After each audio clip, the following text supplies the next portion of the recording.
की गणित क्लास में। आज हम पढ़ेंगे कक्षा 6वीं के गणित और इसमें हम पढ़ेंगे अध्याय 6 गुणनखंड एवं गुणज।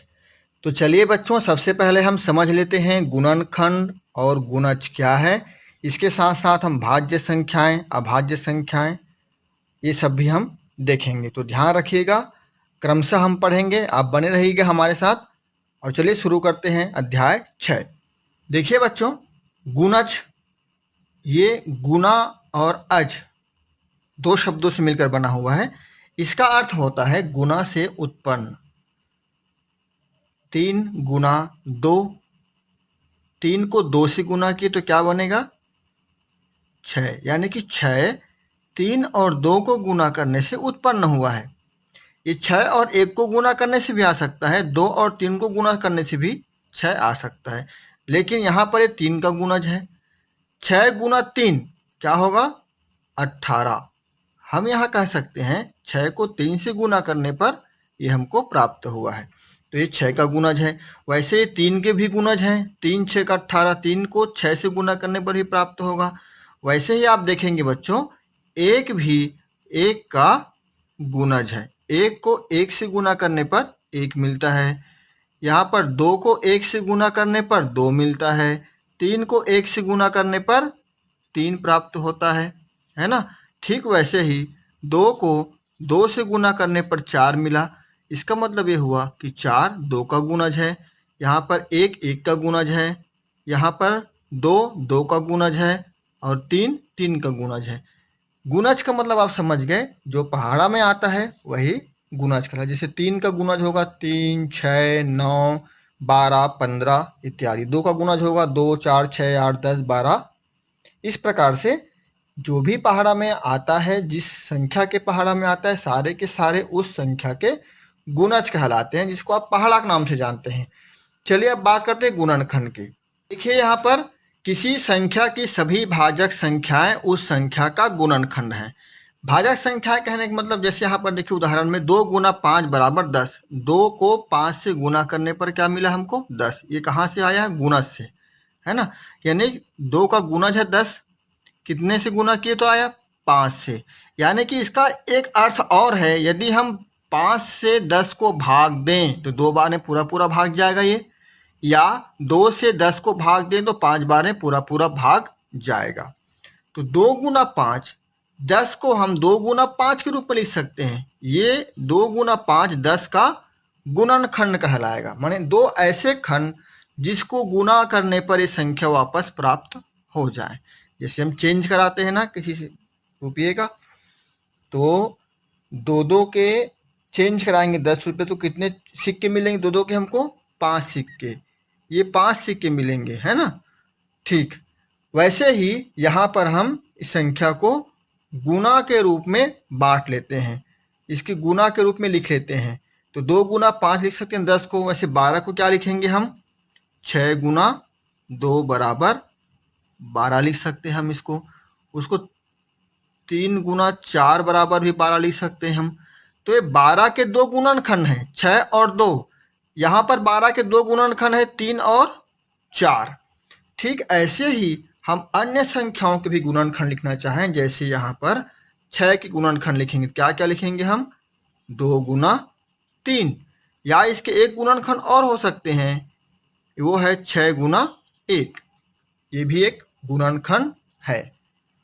तो ये जो गुणनखंड है, यहाँ पर जो गुणनखंड है, इसी गुणनखंड से इस संख्या को यदि हम भाग दें 6 को, तो पूरा पूरा भाग चला जाता है। जैसे 2 से 6 को भाग दें तो जो बचा हुआ खंड है उसके बराबर जाएगा। 3 से 6 को भाग दें तो ये जो बच गया उसके बराबर भाग जाएगा।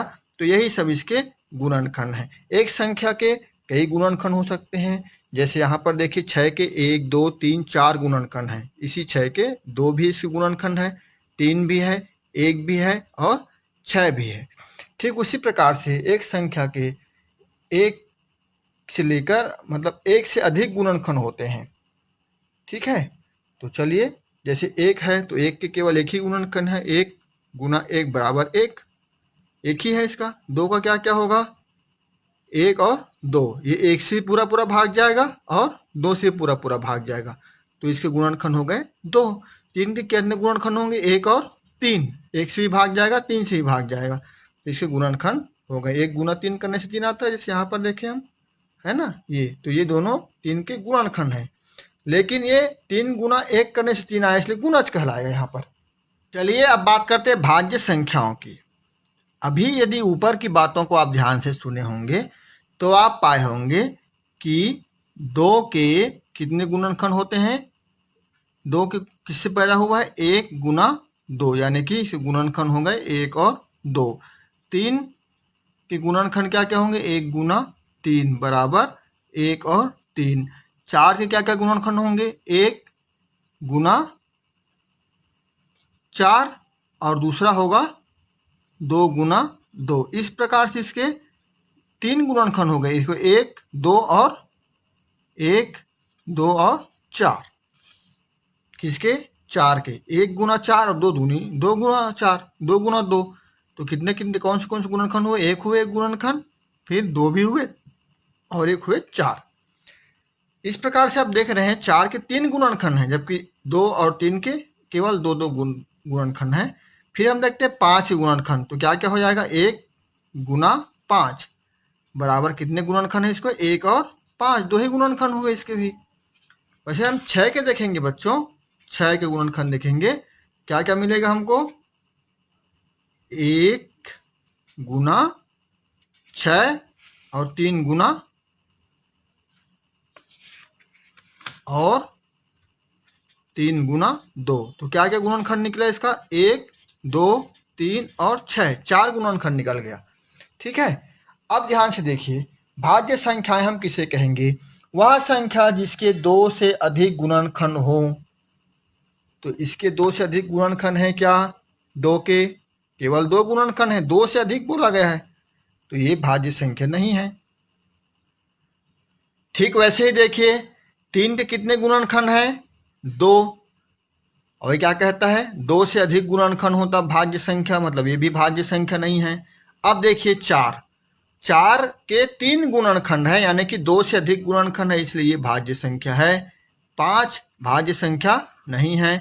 6 भी एक भाज्य संख्या है। इस प्रकार से आपने देखा 2 भाज्य संख्या नहीं है। भाज्य संख्या नहीं है कहने का मतलब है कि वह एक और खुद के अलावा किसी और संख्या से भाग नहीं जाता। बच्चों सारी की सारी संख्याएं 1 से भाग जाती हैं और खुद से भी भाग जाती हैं। जैसे देखिए 3 को 1 से भाग जाएगा ये और 3 से भी भाग चली जाएगी। 4 को देखिए 1 से तो जा ही रहा है ये भाग, 4 से भी भाग जा रहा है, लेकिन उसके अलावा 2 से भी और भाग जा रहा है, इसलिए हम इसको भाज्य संख्या कहेंगे। ऐसे ही और भाज्य संख्याएं आपको यहाँ पर लिखना है होमवर्क के रूप में।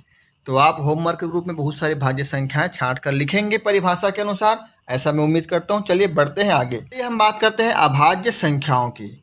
अभाज्य संख्याएं, इसमें शब्द से ही स्पष्ट है, अभाज्य यानी कि जो भाग ना जाए। अभाज्य संख्याएं वह संख्या जिसका केवल 2 गुणनखंड हो। देखिए यहाँ पर 2, संख्या 2 को हम लेंगे, इसके 2 गुणनखंड हैं, 1 और 2, तो इसके कितने गुणनखंड है? को टोटल 2 गुणनखंड। लेकिन यह क्या कहता है? वह संख्या जिसका केवल 2 गुणनखंड हो। 2 गुणनखंड है तो किसमें आ गया? ये अभाज्य है। ये 1 और 2 के अलावा किसी और संख्या से भाग नहीं जाएगी, इसलिए हम इसको अभाज्य संख्या कहेंगे। 3 भी क्या है? इसके भी 2 गुणनखंड देखिए, 1 और 3, तो ये भी किस में आ गया? अभाज्य संख्या में आ गया बच्चों। अब देखिए 4, इसके 1, 2 और 4, 1 से भी भाग जाता है, 2 से भी जाता है, 4 से भी जाता है, इसके 3 गुणनखंड हैं। यहाँ पर लिखा है केवल 2 गुणनखंड हो, लेकिन इसके 3 गुणनखंड हो गए, इसलिए भाज्य संख्या में आ जाएगा। तो हम इसे यहाँ लिखेंगे भाज्य संख्या है, ये अभाज्य नहीं है। ठीक है, फिर हम देखेंगे 5, तो 1 और 5 इसके 2 ही गुणनखंड हैं, ये किस में आ जाएगा? अभाज्य में आ जाएगा। ठीक है, फिर देखिए 6 के कौन कौन से गुणनखंड हैं? ये 1 से भी भाग जाएगा 6, 2 से भी भाग जाएगा, 3 से जाएगा, 6 से जाएगा, यानी कि 1 के पहाड़ा में भी आता है, 2 के पहाड़ा में भी आता है, 3 के पहाड़ा में भी आता है और 6 के पहाड़ा में आता है। कौन? 6। इसलिए इसके अभी कुल 4 गुणनखंड हो गए। ये कौन सी संख्या है? भाज्य संख्या है ये। फिर 7 देखिए, 7 के 2 गुणनखंड हैं, ये अभाज्य संख्या है, यानी कि ये 1 और 7 के अलावा किसी और संख्या से भाग नहीं जाने वाली है। 8 देखिए, इसके 1, 2, 4 और 8, इसके 4 गुणनखंड हो रहे हैं यहाँ पर, इसलिए भाज्य संख्या है। फिर देखिए 9 एक तो विषम संख्या है ना।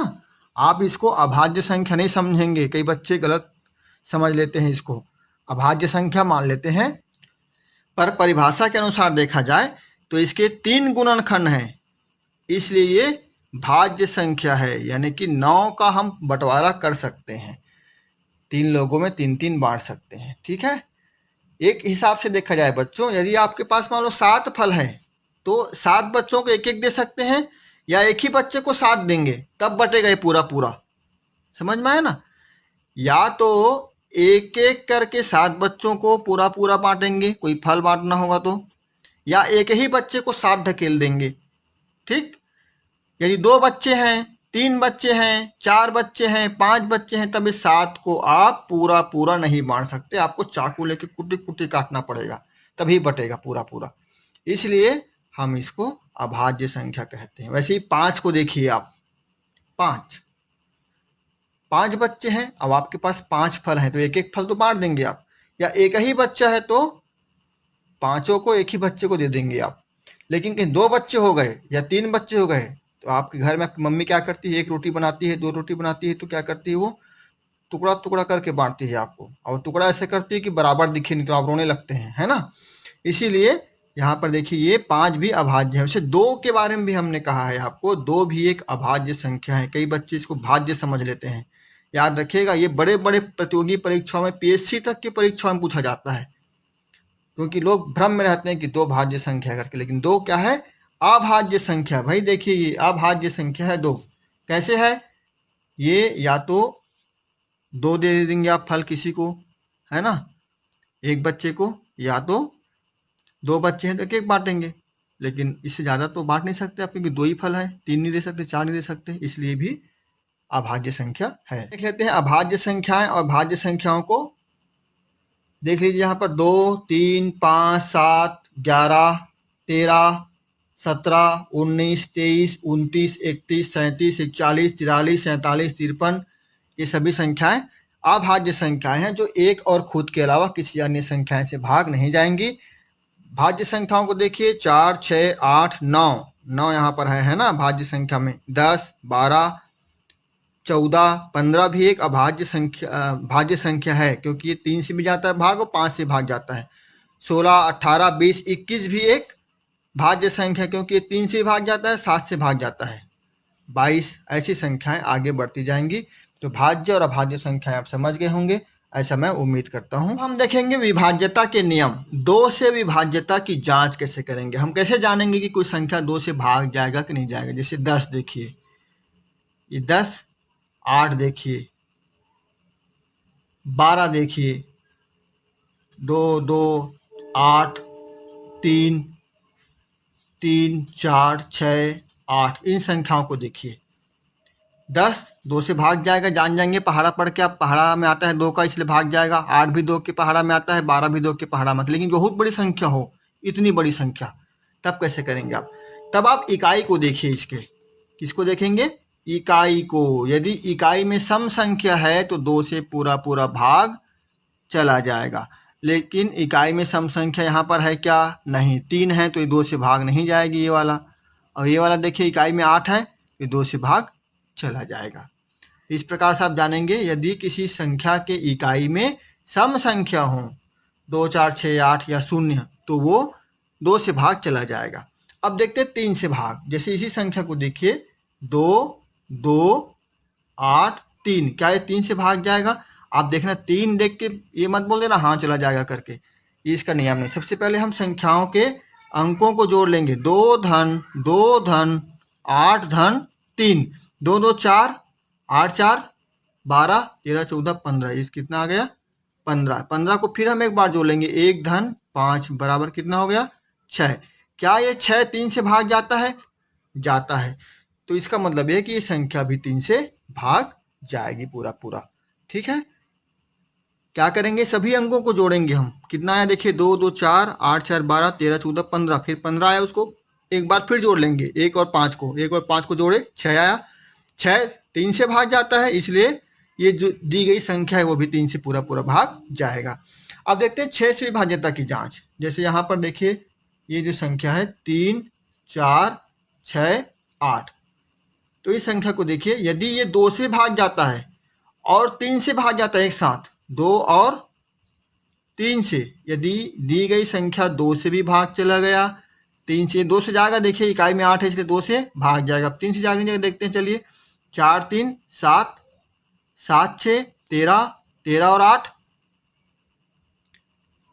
21, तो ये हो गया सबको जोड़ने पर 21। 21 को फिर जोड़ेंगे हम बराबर करके, 2 धन 1 बराबर 3, तो 3 से भाग जा रहा है, ये 2 से तो भाग जा ही रहा है, इकाई में 8 इसलिए, और 3 से भी भाग जा रहा है क्योंकि हम अंकों को जोड़ लिए। तो 2 और 3 से एक साथ भाग जाए तो 6 से भी भाग जाएगा, ऐसा हम जानेंगे।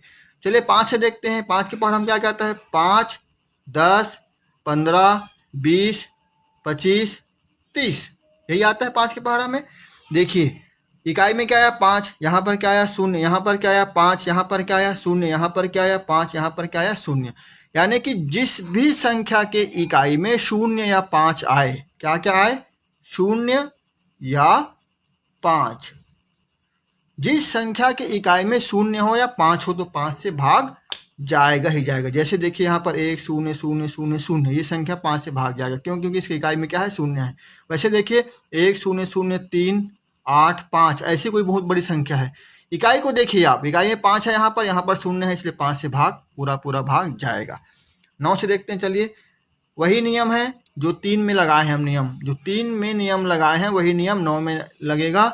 यदि हम सभी संख्याओं को जोड़ते हैं, यदि वो 9 से भाग जाता है, पूरा पूरा भाग जाता है, तो संख्या जो है वो 9 से भाग जाएगा। जैसे देखिए यहाँ पर कोई संख्या लेते हैं 3 3 3 3 3, है ना। चलिए इसको जोड़ लेते हैं, 3 3 6 6 3 9 10 11 12 13 14 15, एक और लेते हैं, अभी हो गया 15 16 17 18, कितना आया 18, ये इतनी बड़ी संख्या है 18 आया, दोनों जोड़े हैं, कितना आया 9, 9 9 से भाग जाता है, मतलब ये संख्या भी 9 से पूरा पूरा भाग जाएगा। ठीक है, इस प्रकार से हम देखेंगे। 10 से तो आप जानते हैं, किसी संख्या के इकाई में 0 हो, ये देखिए यहाँ पर इकाई में क्या है 0 है, इकाई में